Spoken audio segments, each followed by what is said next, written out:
ఈ చిత్రం చూస్తే మనకందరికీ స్పష్టంగా కనబడుతుంది. వాళ్ళు కడుతున్న నిర్మాణం పూర్తిగా నీళ్ళలో కడుతున్నారు. మూసీ నది ఇది ముఖ్యమంత్రి గారి డ్రీమ్ ప్రాజెక్ట్. 1,00,000 కోట్లు పెట్టి మూసీ ప్రక్షాళన చేస్తాం, ప్రతిపక్షాలు మమ్మల్ని అడ్డుకుంటున్నాయి అంటారు. హైడ్రా అయితే గొప్ప గొప్ప మాటలు చెప్తుంది Hydraa commissioner Ranganath sir. Ring road ఎక్కితే సర్వీస్ రోడ్ బంద్ అయింది. నీళ్ళు వచ్చినాయని 4 రోజులుగా రోడ్డు మూసేసిర్రు. నార్సింగ్ దగ్గర మేముండే కాలనీలు అన్నిటికీ రోడ్లు మూసేసిండ్రు. నీళ్లు మొత్తం ఇది ఒకవైపు నుంచి చూస్తే అన్న, రెండో వైపు నుంచి చూస్తే ఏరియల్ వ్యూ మీకు కనబడుతుంది. ఈ బంగ్లా చుట్టూ నీళ్ళే ఉన్నాయి, అన్ని దిశల నీళ్ళే ఉన్నాయి. ఈ బంగ్లాకి పూర్తిగా FTL కట్టేస్తా ఉన్నారు. ఇది అన్న మా మీడియా మిత్రులకు విజ్ఞప్తి, ఒక్కసారి మా ఇంటికి వచ్చి ఈ ప్రాంతాన్ని సందర్శించేందుకు పండుగ తెల్లారు రావాల్సింది కోరుతా ఉన్నాం. ఇక్కడ బేసికల్గా కొన్ని ప్రశ్నలు వస్తూ ఉన్నాయి. TRS పర్మిషన్ ఇచ్చింది, మీరు వచ్చి ఆపేసారు. మళ్ళీ మీరు ఎందుకు అనుమతులు క్లియర్ చేసిర్రు? ఏ మంత్రి క్లియర్ చేసిండు? లేదా ముఖ్యమంత్రి గారు క్లియర్ చేసిర్రా? HMDA అధికారులు క్లియర్ చేసిర్రా? ఎంత డబ్బులు చేతులు మారినాయి? నిజంగా రేవంత్ రెడ్డి గారికి చిత్తశుద్ధి ఉంటే, మహేష్ కుమార్ గౌడ్ గారు PCC అధ్యక్షుడు అయితే మస్తు మాటలు మాట్లాడుతుంటాడు, మేము ఇది చేసినాం అది చేసినామని.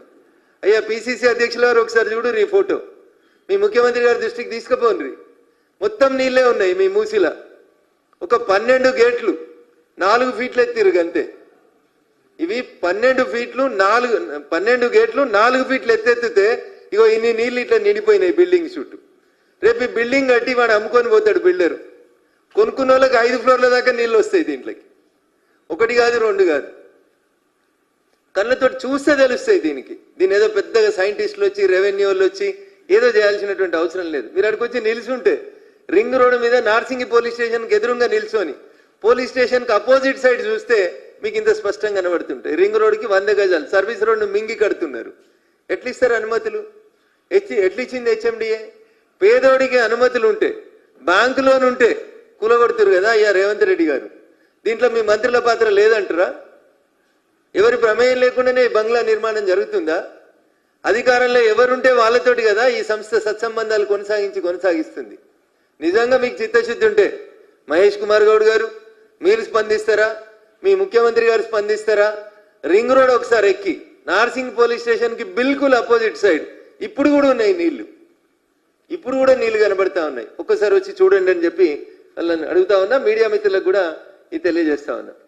ముఖ్యమంత్రి గారు బహుశా బిజీగా ఉంటారేమో అని ముఖ్యమంత్రి గారికి బహిరంగ లేఖని ఈ ఫోటోలన్నీ అటాచ్ చేసి పంపిద్దాం అనుకుంటారు.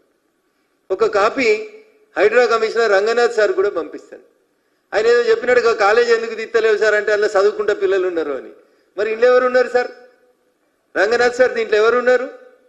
పునాదులు ఎట్లా లేస్తా ఉన్నాయి? బిల్డింగ్ ఇంత స్పీడ్గా ఎట్లా కన్స్ట్రక్షన్ జరుగుతుంది?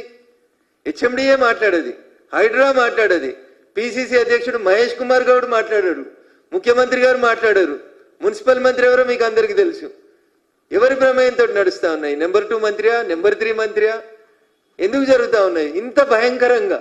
అన్ని దిక్కుల నీళ్ళే వచ్చినాయి. రేపు దీంట్లోకి ఎట్లా పోవాలి? పడవలు వేసుకొని పోతారా? బిల్డర్ మంచిగా ఉంటాడు, మీరు మంచిగా ఉంటారు, మీ పర్మిషన్ ఇచ్చిన HMDAలు మంచిగా ఉంటారు, నల్లద్దాలతో చూస్తున్న హైడ్రా మంచిగా ఉంటుంది. కొనుక్కున్న వాళ్ళకి 5 ఫ్లోర్ల దాకా నీళ్ళు వస్తాయి. మీరు ఒకసారి ఫిజికల్గా విజిట్ చేయండి అన్న, మీకు ఇది గూగుల్ ద్వారా ఏమైనా ఇబ్బంది అనిపిస్తే. కొన్ని వీడియోలు కూడా తీసుకొచ్చినాం దీనికి సంబంధించి, ఈ నీటి ప్రభావం ఎట్లుందని. 10 రోజులు తిరిగేసరికి ఒక ఫ్లోర్ వేసేస్తుండను ఆయన. వర్షాలు వస్తే మళ్ళీ అందరూ చూస్తారని చెప్పి 10 రోజులు తిరిగేసరికల్లా కొత్త స్లాబ్ వచ్చేస్తూ ఉంది. సో అందుకని దయచేసి నేను రాష్ట్ర ప్రభుత్వానికి, రాష్ట్ర ముఖ్యమంత్రి గారికి బహిరంగంగా ఒక లేఖ పంపిస్తా ఉన్నా. మీ మూసీ కళ, మీ మూసిని శుద్ధి చేయాలనేటువంటి కళ పేదోడి ఇళ్లను కూల్చేందుకేనా? పెద్దోళ్ళకి ఇట్లా అడ్డదిడ్డంగా మీరు అనుమతులు ఇవ్వచ్చా? 1,00,000 కోట్లు పెట్టి మీరు మూసిని ప్రక్షాళన చేయాలని కలగంటున్నారు కదా ముఖ్యమంత్రి గారు. మరి ఈ బంగ్లా ఎట్లా కడుతున్నారు? కొత్త బంగ్లాలు ఎట్లా వస్తున్నాయి? మూసీ పరివాహక ప్రాంతంలో, FTLలో, బఫర్ జోన్లో పోలీసు వాళ్ళు కేసు నమోదు చేసి ఛార్జ్షీట్ కూడా వేసిర్రు. దీని అద్దులు తొలగించబడ్డాయి అని వేసిర్రు వాళ్ళు ఛార్జ్షీట్లో. మీకు కావాలంటే 13th municipal magistrate court Rajendra Nagar అత్తాపూర్లో ఉన్న కోర్టులో కాగితాలకి నేను అప్లై చేసుకున్నాను. సర్టిఫైడ్ కాపీస్ వస్తే రేపు మాపు మీరు ఇక్కడికి వస్తే, నార్సింగ్ వస్తే మీకు అక్కడనే కోర్టులోంచి తీసుకొని ఇస్తాం. ఈ బహిరంగ లేఖ రాష్ట్ర ముఖ్యమంత్రి యనమల రేవంత్ రెడ్డి గారికి నేను ఈ సందర్భంగా రాస్తూ 10 రోజులైన జరిగినటువంటి వర్ష బీభత్సాన్ని, నీటి ప్రవాహాన్ని చూపించి, సార్ గరీబోళ్ళు ఇల్లు కూలగొట్టుడు, ఇవి ప్రవాహానికి అడ్డంగా ఉన్నాయని చేసేటువంటి కార్యక్రమాన్ని మానుకొని మీకు నిజంగా చిత్తశుద్ధి ఉంటే ఈ కొత్తగా నిర్మిస్తున్నటువంటి మూసీ పరివాహక ప్రాంతంలో 12 గేట్లను ఎత్తితేనే 4 ఫీట్లు ఎత్తితేనే గిన్నె నీళ్లు కనబడుతుంటే మీరు ఏం ఆలోచిస్తా ఉన్నారు? శ్రీ ఆదిత్య వింటేజ్ ప్రాజెక్టుకి అనుమతులు ఎట్లొచ్చినాయి? దీని అనుమతుల్ని ఇచ్చిన అధికారులు ఎవరు?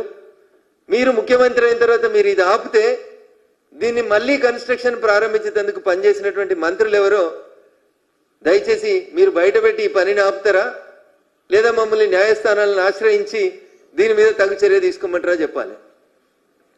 ఈ లెటర్ని